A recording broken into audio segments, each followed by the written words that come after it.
दोस्तों, चित्रा त्रिपाठी आज एक बार फिर से सुर्खियों में है। कोई भी आता है उन्हें चाटुकारिता का टैग चिपकाकर चला जाता है। नेपाल मामले पर चित्रा जी सुरेंद्र सिंह राजपूत से बहस कर रही थी। कह रही थी नेपाल में वित्त मंत्री को दौड़ा दौड़ा कर मारा गया। क्या कहना चाहते हैं सुरेंद्र राजपूत? देश में अराजकता फैलाना चाहते हैं? शर्म नहीं आती आपको? इस पर सुरेंद्र सिंह राजपूत ने तुरंत जवाब दिया, अरे शर्म तुमको आनी चाहिए चित्रा त्रिपाठी। दोस्तों, देश के चौथे पिलर को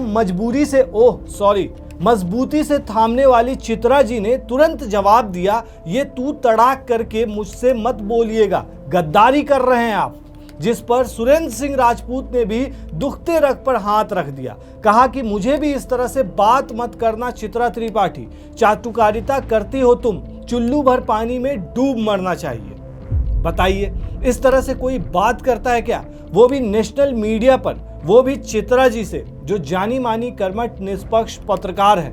हद ही हो गई भाई साहब। दोस्तों, इससे पहले इज्जा यादव ने कहा था कि एंकर का रोल नहीं निभा पा रही हैं आप, जिस पर चित्रा जी गुस्सा हो गई थी। उसके बाद आरजेडी ने तो ये तक कह दिया कि इज्जा यादव को हर विषय की जानकारी चित्रा जी से ज्यादा है, सिर्फ बीजेपी और मोदी जी का फालतू गुणगान करने से। वहीं दोस्तों, इससे थोड़ा सा पहले चलिए, इससे पहले कांग्रेस प्रवक्ता डॉक्टर रागिनी नायक वर्सेस चित्रा त्रिपाठी हो गया था। बात पर्सनल तक पहुंच गई थी, ओयो तक का जिक्र हो गया था, जिसके बाद ये मामला भी चर्चा का विषय बना था।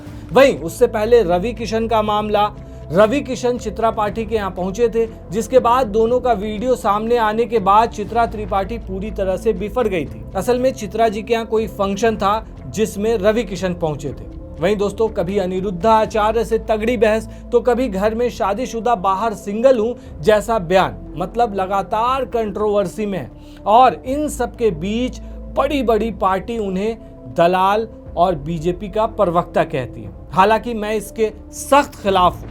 आप ऐसा नहीं कह सकते, ये गलत है। लोग ये भी ख्याल नहीं कर रहे कि इतनी बड़ी पत्रकार हैं, बड़े बड़े मुद्दे उठाती हैं। चित्रा त्रिपाठी जी को बिहार गौरव अवार्ड से भी नवाजा जा चुका है, लेकिन कुछ लोगों को ये भी नहीं पचा। कहने लगे बिहार गौरव अवार्ड, वो तो बिहार से है भी नहीं, मतलब चित्रा जी बिहार से नहीं है। अरे भाई, बिहार से नहीं है तो क्या हुआ? आवाज तो बिहार के लिए भी उन्होंने उठाया है ना। वैसे दोस्तों, अभी आप देखेंगे कि हमारी मीडिया नेपाल में आवाज उठा रही है, लेकिन नेपाली लोग ये क्या कर रहे हैं? थाली बजा रहे हैं, रिपोर्टिंग तक नहीं करने दे रहे हैं। वहीं दोस्तों, एक और वीडियो वायरल हुआ था जिसमें रिपोर्टर कह रहे हैं कि हम आपके सपोर्ट में हैं, फिर भी नेपाली लोग कह रहे हैं नहीं चाहिए आपका सपोर्ट। वहीं कई वीडियोस वायरल हैं दोस्तों, लेकिन ऐसा नहीं होना चाहिए। एंकर या रिपोर्टर की क्या गलती है इसमें? आप इस तरह से नहीं कर सकते रिपोर्टर के साथ। अगर आपको बात नहीं करनी है तो मत कीजिए, लेकिन इस तरह करना बिल्कुल भी कहीं से भी सही नहीं है। दोस्तों, नेपाल में भारतीय मीडिया के रिपोर्टर को भारी बेइज्जती का सामना करना पड़ा है। 4 वीडियोस वायरल हैं, जो आपने देखा ही होगा कि किस तरीके से एक पत्रकार जब रिपोर्टिंग कर रहे थे तो उसी दौरान थाली ताली सब बजाने लगे ताकि वो रिपोर्टिंग ना कर पाए। वहीं दूसरी जगह पे एक पत्रकार कह रहे थे कि हम आपके सपोर्ट में हैं, लेकिन लोगों ने कहा कि नहीं चाहिए सपोर्ट और गालियां देकर भगा दिया। दोस्तों, नेपाल के प्रदर्शनकारियों ने उन्हें जैसे ही देखा गुस्से में घेर लिया और साफ शब्दों में कहा कि हमें तुम्हारा समर्थन नहीं चाहिए। रिपोर्टर को वहां से भगा दिया। ये तो आपने देखा होगा। असल में दोस्तों, जब से नेपाल का प्रोटेस्ट शुरू हुआ, मीडिया इसे चिल्ला चिल्ला कर बता रही है जेनजी प्रोटेस्ट, लेकिन वजह कुछ और है, इसकी जड़ कुछ और है, मतलब करप्शन।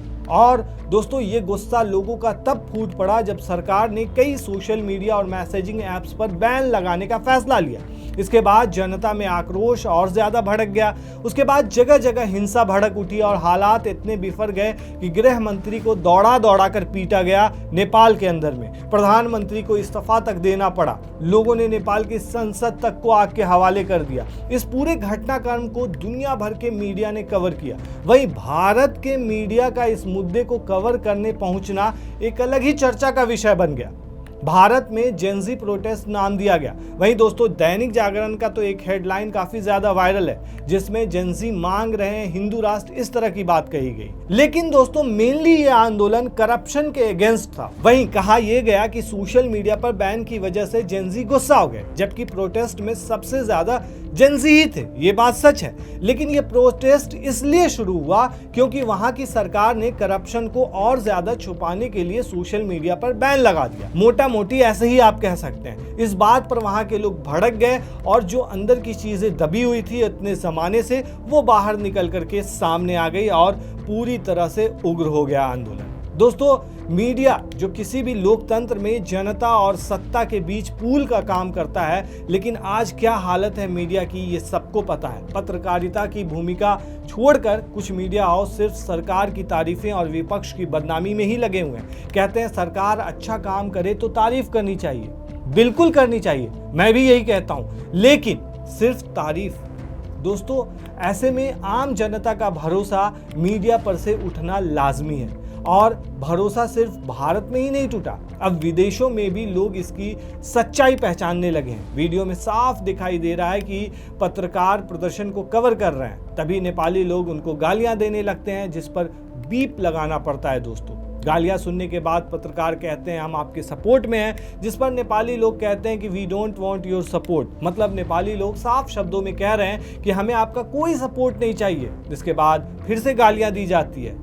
लेकिन सोच कर देखिए दोस्तों, मीडिया का काम क्या है? सत्ता की आलोचना करना, जनता के मुद्दे उठाना, सरकार अच्छा काम करे तो उसकी तारीफ करना, बिल्कुल करना, और सच्चाई दिखाना जो मीडिया का मूल काम है वो अब पूरी तरह से गायब हो चुका है। ये हम नहीं कह रहे हैं, ये सोशल मीडिया पर आप जाएंगे तो आपको मिल जाएगा कि लोग किस तरह से अपना एक तरह से भरोसा खो चुके हैं मेन स्ट्रीम मीडिया पर। खास करके आज हालात कैसे हैं आपको भी पता है। बेरोजगारी, महंगाई, स्वास्थ्य व्यवस्था जैसे मुद्दों पर चर्चा नहीं होती। आम चूस कर खाते हैं या काट कर खाते हैं, या फिर आप थकते क्यों नहीं, ऐसे सवाल पूछे जाते हैं। तो जनता का भरोसा कहां से आएगा दोस्तों? फिलहाल देखा जाए, कहने का मतलब बस इतना है कि जिस तरीके से नेपाल के अंदर में भारतीय मीडिया को फजीहत का सामना करना पड़ा है, ऐसा नहीं होना चाहिए, ताकि लोगों का भरोसा बना रहे मीडिया के ऊपर। खास करके दोस्तों आप क्या कहते हैं इस पूरे मामले पर, हमें कमेंट में जरूर बताएं।